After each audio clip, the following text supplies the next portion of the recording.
ভারত রাশিয়ার তেল কিনছে বলেই যুদ্ধ জ্বালানি বাড়ছে, এ অভিযোগ তুলে আবারও প্রেসিডেন্ট ট্রাম্প দিলেন শাস্তির হুমকি।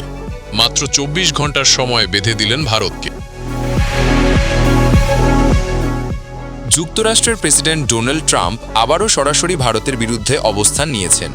রাশিয়া থেকে তেল কেনা বন্ধ না করলে ভারতকে শুল্কের ঝটকা খেতে হবে বলে হুঁশিয়ারি দিয়েছেন তিনি।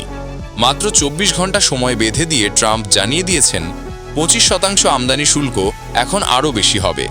দিল্লি কি তাহলে সত্যি চাপে পড়েছে? মার্কিন সংবাদ মাধ্যম সিএনবিসিকে দেওয়া এক সাক্ষাৎকারে প্রেসিডেন্ট ট্রাম্প বলেন, ওরা যুদ্ধ মেশিনে জ্বালানি দিচ্ছে, এটা চলতে থাকলে আমি খুশি থাকতে পারি না। ট্রাম্পের অভিযোগ, ভারত রাশিয়ার তেল কিনে ইউক্রেন যুদ্ধকে উস্কে দিচ্ছে।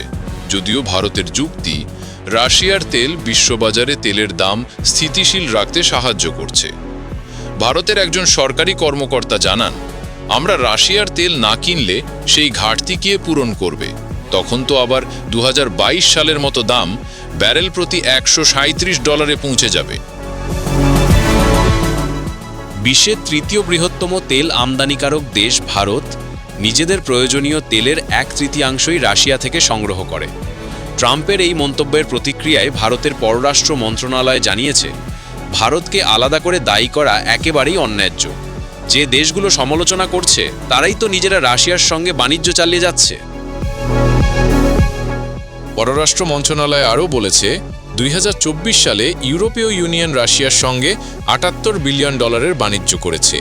রেকর্ড ১৬.৫ মিলিয়ন টন এলএনজি আমদানি করেছে ইউরোপ। আর যুক্তরাষ্ট্র এখনও রাশিয়া থেকে ইউরেনিয়াম, সার ও রাসায়নিক আমদানি করছে। তবে এই পরিস্থিতিতে দিল্লি ও ওয়াশিংটনের মধ্যকার কূটনৈতিক সম্পর্ক কোন দিকে মোড় নেয় সেটাই এখন দেখার বিষয়।